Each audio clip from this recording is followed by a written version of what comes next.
All right, if you could let me know on the chat if you could hear me just fine, and we'll get going here in just a second. So please let me know if you could hear me just fine.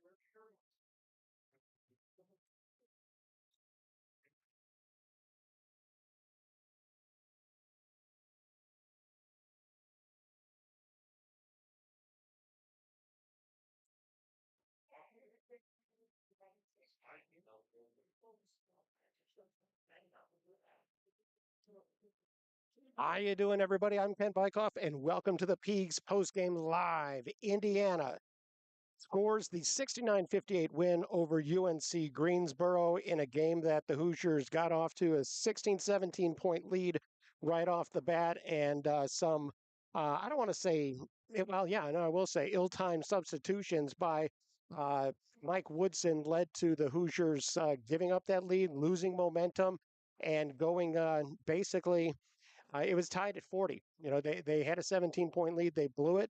And the Hoosiers still scrambled to win 69-58. But it was a game that certainly did not include a ton of. Uh, it was not an impressive victory. I'll say that much. And you'll be able to hear Mike Woodson in just a little bit. I believe I'm going to be able to give you what you guys want in terms of a press conference a little bit. But Indiana shoots 41.7% from the field overall, which isn't great. At one point, they had 14 assists on 22 made baskets. They finished with 16 assists on 25 made baskets. Uh, that wasn't great. 16 assists, 14 turnovers. Miles Rice had himself a nice game, 20 points on 8 of 14 shooting. Bryson Tucker, 14 points on 5 of 9 shooting. Nobody else really stood out. Omar Ballo had 9 points and 11 boards. But again, this was an IU team that really uh, just did not do a great job of playing with intensity the entire way through. So that is something that we're going to have to keep an eye on because, like I said, the Hoosiers just did not do a great job of putting them away, to say the least. The number 812-393-2600 is your number, and the Hoosiers uh, they have themselves, you know, a challenge coming up, to say the least. For some reason, we've lost the call-in show part of it, so making sure my phone works up here in Simon Scott Memorial Assembly Hall, wherever I am. That's going to be the key. Indiana 812-393-2600 is the number. Lines are open, and you know, this is one of those games where you had a Hoosier team that got off to a nice start. Miles Rice got off to a hot start, scored 6 of the Hoosiers' first 12 points. The Hoosiers' decisiveness with their shot selection was really solid right off the bat. The defense was playing with a lot of energy. I like that Ballo got a couple of shots in the first 4 minutes because the Hoosiers need him to be active, but then you had a lineup change again that robbed the Hoosiers from momentum. Hoosiers were up 19-5, and Woodson made some wholesale changes, swapping starters for Hatton, Tucker, Callaway, and Goody, and the Hoosiers scored 2 points in the next uh, 4 minutes and 30 seconds. And they need to stop tinkering with the lineup at that point in the in uh, the game.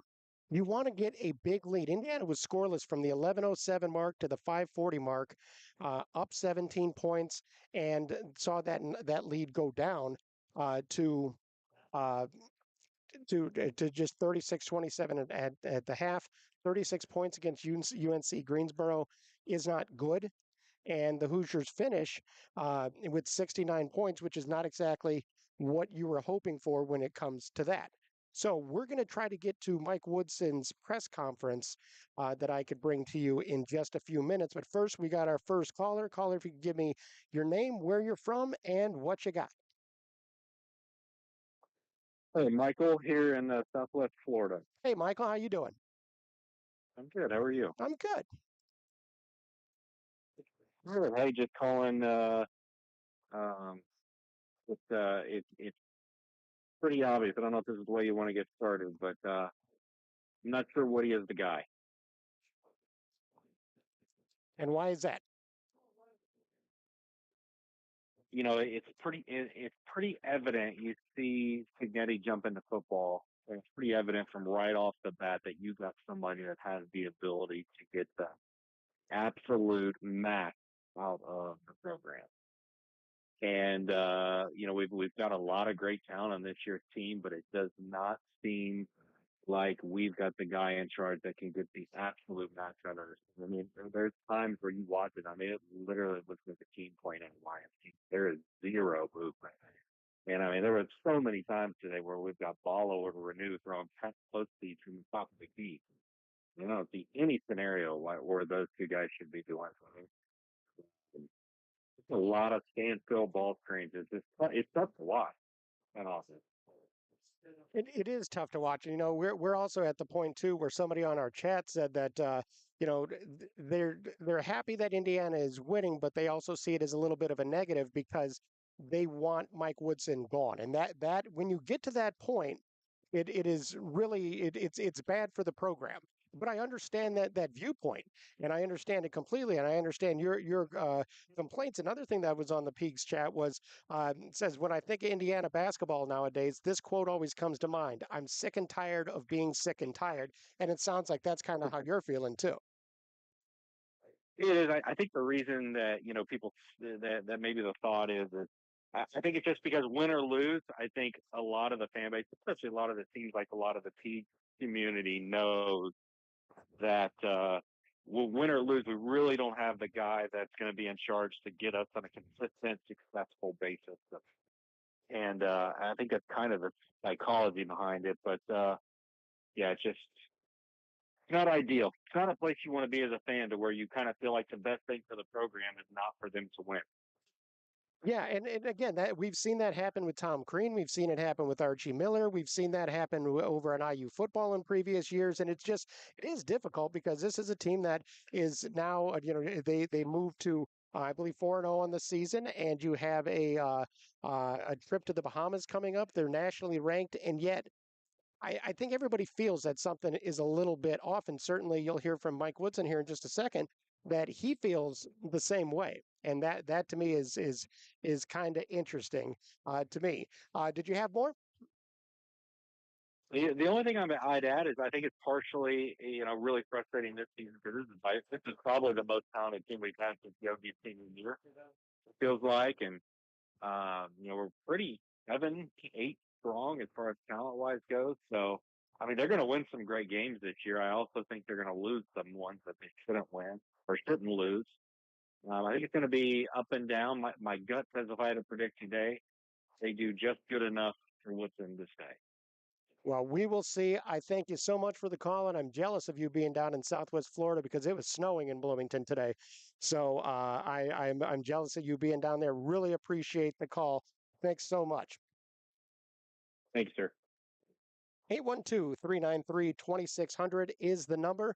I'm going to go ahead and try this at this point. That I've going to try to see if I can't get the Mike Woodson audio to come across for you guys as well that are listening live, because it's not too long, and he has some interesting things to say, including some head scratching things to say as well. But I'm going to go ahead and I'm going to see if I can't get this to play. Hopefully, it'll go through, and let me know in the chat if you can't hear anything. Here's Mike Woodson during his postgame press conference.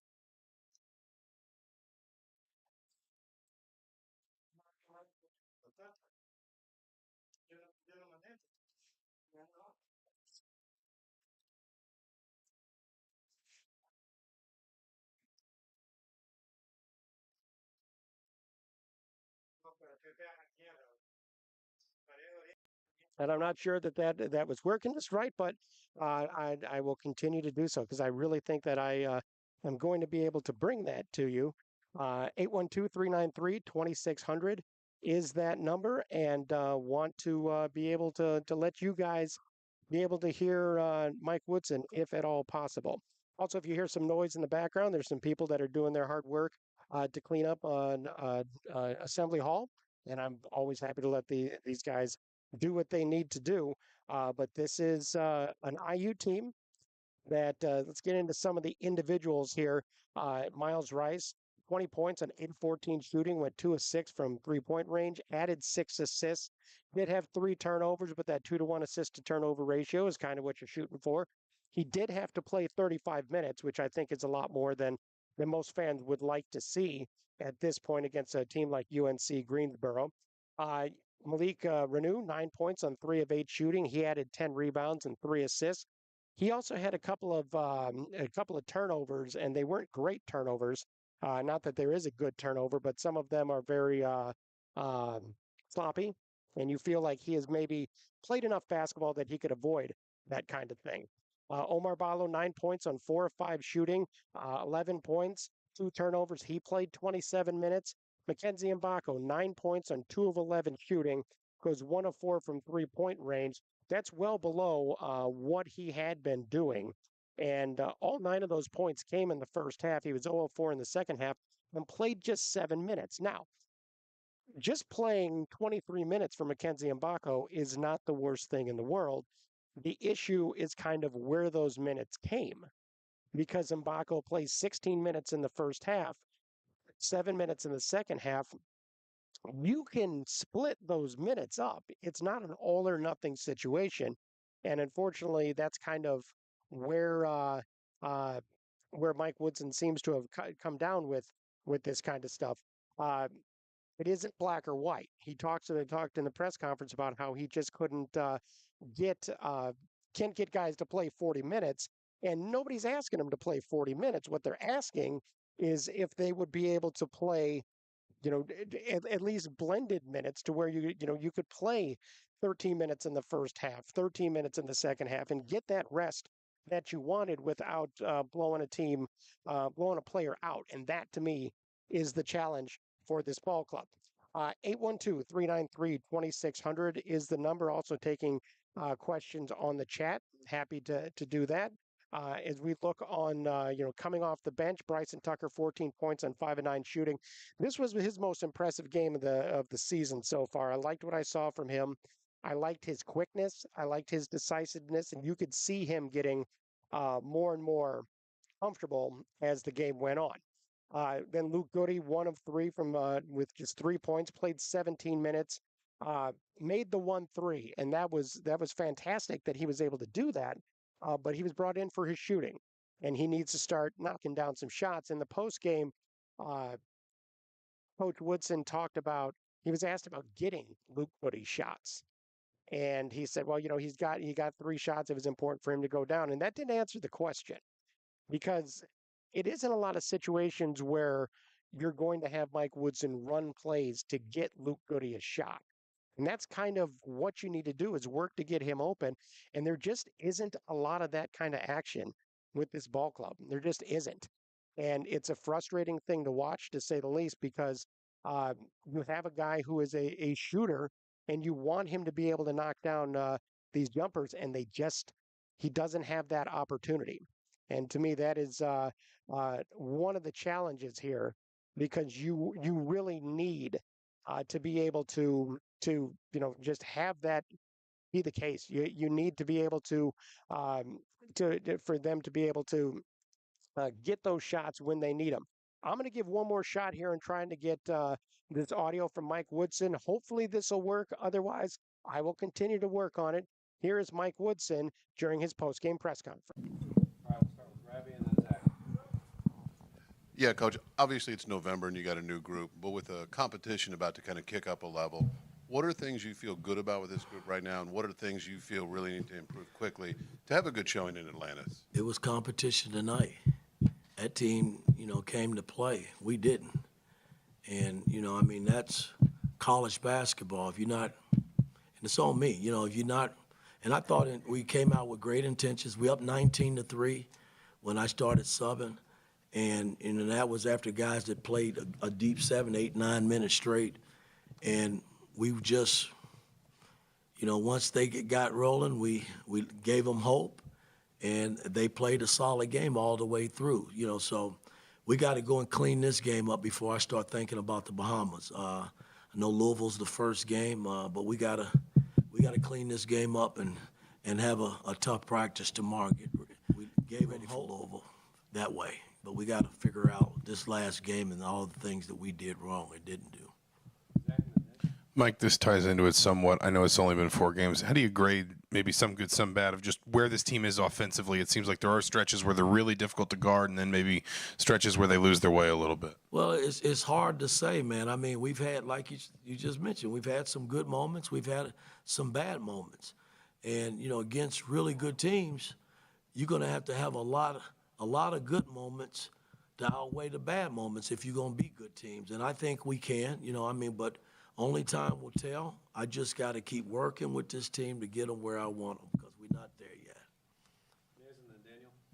And when you say that, are you pleased with the progress you made, or do you feel like the bad has outweighed the good at times? No, I didn't say that. No, I'm asking. I'm very pleased. Yeah, I mean, seeing where we started when we first got together this summer to where we are today, it's been a lot of progress, without a doubt.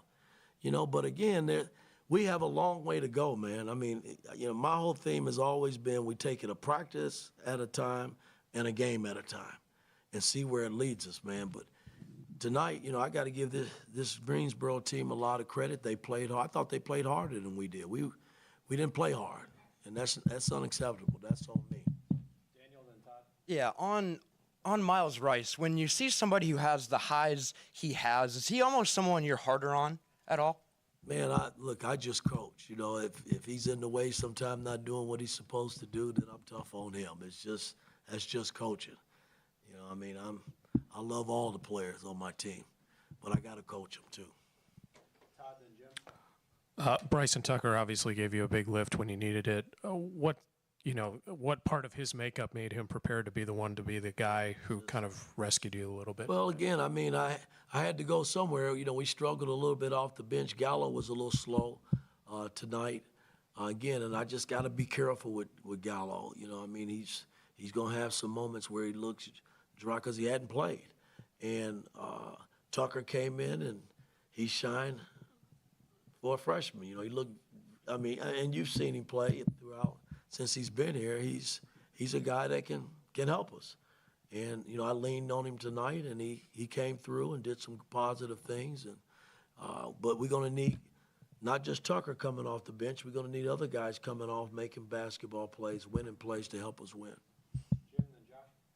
Mike, I know you can't control exactly how many shots a player gets. Mackenzie Mbako has been one of the bright spots for this team, but in the last 2 games in the second half, he's probably, I think, had a total of 4 shots put up. What can you do to try to change that? Well, when I look at the stat sheet, he was second on the team in shots attempted. He shot 11 times. We got a lot of guys that can make shots. I think we didn't prove it tonight, going 5 for 19 from the 3. Miles was the next guy who had 14 shots. Make your shots. That's how I look at it. You want me to give him 20 more? No, really. He was second on the team in shots attempted tonight. Had a slow night. He won't always be that way. We've seen good play out of McKenzie, and we'll continue to see that, I'm sure.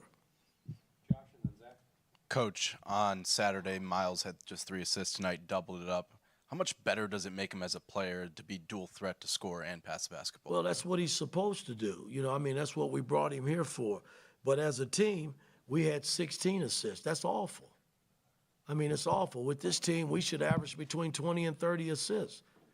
So the play tonight, the way we played offensively tonight was selfish as hell to me. And that's something that just can't be.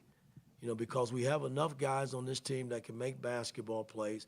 We just got to be unselfish and sacrifice the ball for the sake of the team, and good things will happen. The ball will end up in the right guy's hands. Coach, you mentioned you had to lean on Bryson Tucker tonight. What has he done so far this season and in practice that makes you trust him in situations like tonight? Well, again, I mean, he's still learning. It has a ways to go, but he just has a nice feel for the game. And, I have no problems in playing, Tuck in critical times. I think he can make basketball plays to help you win. But like I mentioned earlier, we need more than just Tuck. Galloway coming off, Goody coming off. When LT plays, he's got to make plays for us. I mean, we got to have I can't play that first unit 40 minutes. I don't want to do that right now. Coach, you guys pushed the pace a lot the first few games, but it didn't seem like it was really part of the game tonight. Is there a reason why you think? No, I mean, I wanted to, but you saw how we threw the ball in the half-court setting all over the place. We made some passes tonight that had no chance of being completed. So, these are things that we can all work to get better, and, I got to just push us in that direction to get better. Last question. Mike, at Big Ten Media Days, you said you were going to work to get Luke Goody some open looks on the perimeter. Seems like we haven't gotten that kind of feel, and obviously only not starter-level minutes, but have you tried to implement that? Well, let's see. Goody tonight, he was 1 for 3, and I think all of his shots were open.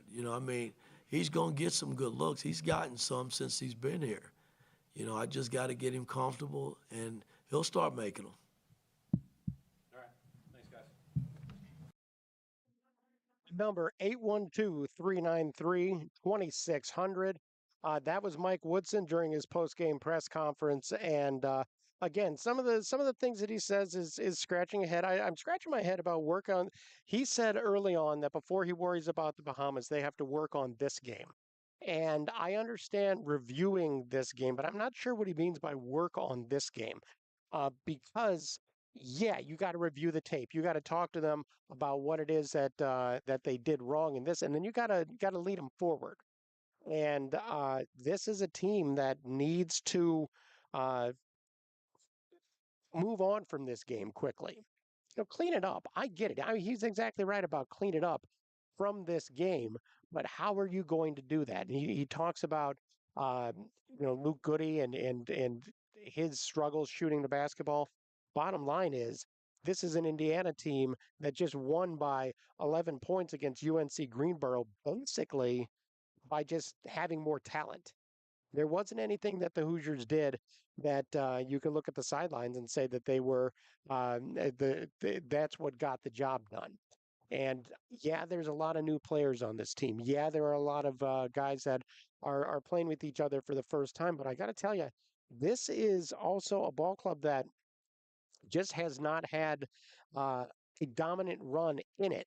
The final scores have been solid, but that's not the same as really truly blowing out a team. And so you go into this trip to the Bahamas, and there are concerns if this team's ready, what they're going to do if they could win playing the way they do. Because consider that UNC Greensboro shot just 9 of 32 from 3-point range. Indiana went 5 of 19 from 3-point range. That's not good. 1 of 9 from 3-point range in the second half. And remember that game was tied at 1 point. And you're going up against Louisville, a team that's vastly more talented than what UNC Greensboro is. And it's a struggle. Indiana shoots 42% overall against the Spartans, 26% from 3-point range. They did make 88% of their free throws at 14 of 16. They also benefited a little bit more than usual, I feel, from some of the officiating. They got away with some calls. Didn't swing the game, but there were some moments where I thought it was interesting. And then you throw in the fact that Indiana led by 9 at halftime, outscored UNC Greensboro 33-31 in the second half for your final score. But that's not exactly stepping on somebody's neck. And that to me is the biggest concern with this ball club. A couple of comments that we got on Twitter. Woody every game kills the flow by his ineptitude and substitutions. Everyone can see it. Mind-boggling his arrogance and unwillingness to look in the mirror. Somebody else says, so that means we'll be seeing a different starting lineup in the Bahamas, correct? And both of those are just interesting criticisms and just kind of shows where this IU fan base is at this point in the season.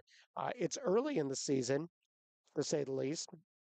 There's a lot of basketball left to be played, and the concern is when you have uh, just people are concerned because they're seeing the same things that they've seen in the past. That's the bottom line on it. Dale on the chat says, "Can't wait till he's gone." And when you are at this point in the year, you're nationally ranked, you're stacking some wins, and people could still see the flaws. And I don't think this is Indiana fans just being negative either. It's been a couple of seasons of being able to see what it was. And our caller earlier just mentioned Kurt Signetti in the football program. I think that also puts some pressure on this program as well because people see Signetti's been able to turn it around in 1 year in a way that Mike Woodson is now in multiple years with all the resources in the world, all the NIL resources that he could have, and that's kind of where they're at. 69-58 is your final here. Would love to get another phone call, a little more action on the chat, but again, I understand it's 9:30 at night on a Thursday. Uh, Going to be doing the post game, the Peegs post game live after the Ohio State game as well. The football game, looking forward to that. Plenty to be excited for in that ball game as well. So don't be sure to check in after that one. So much excitement with Indiana football. But what you have is Indiana football sitting at 10-0. You have IU basketball at 4-0. Both teams are nationally ranked and one's in the top 5, the other one is in the top 20, but the feel around both programs is very, very different, and I completely understand why, to say the least. This is an IU team that really they are not playing their best basketball, and getting these guys to mesh together, to meld together, has been a challenge, to say the least. 812-393-2600. I'll give you a couple more minutes to pick up the phone and give a call. Um, there's on the Peaks message board. There's people saying, never apologize for winning, and things like that. And yeah, there's also people saying that they're ready for the season to be over because they're frustrated with what they're watching. And the real test is what it's going to be like in the Bahamas and give you a better measure of what you got. It's hard for players, whether they've been together a short amount of time or a long amount of time, to get up for UNC Greensboro or Eastern Illinois or the directional schools. These other ones, it's a different situation. So I just think that this is a ball club that is struggling because of um, seasons past, and people are concerned that they're seeing the same thing again. Again, 812 313 or 393 2600. Mark on the chat says Bryson Tucker needs to be starting. And that whole idea of a starting lineup change is interesting to me as well, because I'm figuring that the starting lineup is going to be the same in the next time out because you're playing Louisville. You're going to want a guy like Canyon Carlisle to stay on the floor and be one of those starters. There's unquestionably a ton of talent here, but Tucker has shown that he's decisive. He's willing to look for his own shot, and he's got a little something to him. I've seen that grow with each passing game in his young college career, and I still think they stick with Carlisle, still stick with the current starting lineup against Louisville. But the kid's making his case. He's making his case, and getting to the free throw line 5 times makes a difference. He played 25 minutes, came off the bench, and went to the free throw line more than anybody else because he was aggressive.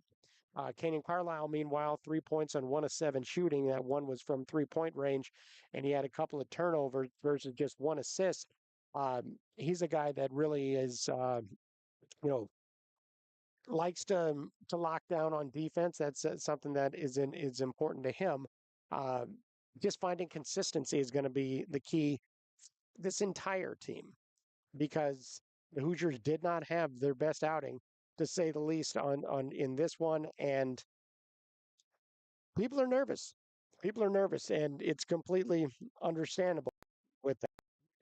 This is also a team that something else I've brought up before in the days of NIL, you're not quite as connected to the players maybe once were, because previously you have these recruits coming in, they would commit when they were juniors, people would make it a point to go see them play in high school and do all that. So you felt like you watched the kids grow up in a way that when you're dealing with NIL and transfers and everything, you don't have that same connection to the kid to where you've seen him grow. A guy like Kanan Carlisle comes in and the bulk of his basketball has been played elsewhere. He comes to IU and he could help, but you don't have those years of watching him develop and come off the bench and think about the different ways that you think about a guy like Malik Renew versus a guy like Omar Ballo. Uh, Ballo is new, and he's a 1 year situation, so you expect him to be able to make a huge impact. He hasn't quite gotten there yet, so you're wondering what all the hype is. But the bottom line on this thing is that Indiana won the ball game, and that's a positive. It's a young team. Rather, I don't want to say young team because they're not a young team. There's a lot of guys that have played a lot of basketball. The entire starting lineup obviously has played a lot of basketball. Positives to take out of this is Miles Rice. Had himself a really nice game. Bryson Tucker is somebody that shows a ton of potential. You want to see Mbako not put together a 2 of 11 outing, especially because only 4 of those 11 shots were from three-point range against UNC Greensboro. You want to see him be a little bit more effective than that. He wasn't, but it's an IU ball club that won the game, moves on, stays undefeated, isn't going to lose anywhere in the rankings, and next up heads to the Bahamas. We'll see how they do there. Well, it has been an interesting day here in Bloomington where you had the snow, they kind of think the opponent, and the snow kind of left the crowd a little bit down. The crowd is getting, I had a friend of mine describe them as the stands were getting spicy because people are getting a little bit frustrated with the lack of movement and everything that goes along with it and the inconsistency. I can tell you when people were leaving, there weren't a lot of smiles. And that is a body language thing. And yeah, people have to go places. Don't want to read too much into that. I just want to say that it is something to continually keep an eye on because the Hoosiers, uh, people want to see a lot from this team, and they have expectations and a lot of excitement. They want to see it come through. The win is fine. I think they expected a bit more, and they're hoping to see this team turn it on in the Bahamas. That's all the time we have on the Peegs Postgame Live. I want to thank you for listening, and I want to remind you to visit Peegs.com for the very best in IU football and basketball coverage you're going to find anywhere. Nobody covers Hoosier recruiting better than Jeff Rabjohns, Matt Weaver, Trevor Andershock, and Jared Kelly. So come be a part of a thriving and exciting community at Peegs.com. Folks, you are not going to be disappointed. Folks, we're out of time, but for now, and for Jeff, Matt, Trevor, and Jared, I'm Ken Bykoff saying thanks for listening, everybody.